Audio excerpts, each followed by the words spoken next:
if you want to see or examine a simple tubular gland, which is unbranched, you can use a section of your rectum and just try to focus on the mucosal layer, such as this.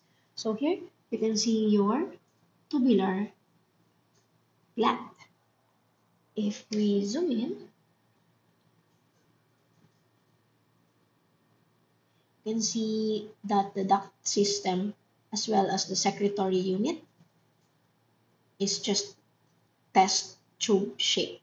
So the basement membrane will be somewhere here,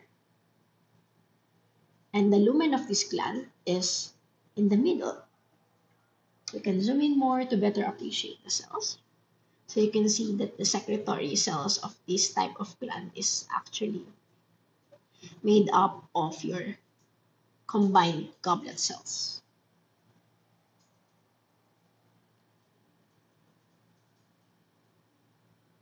Again, the basement membrane is in here and the lumen is here. And these are your tightly packed epithelial cells.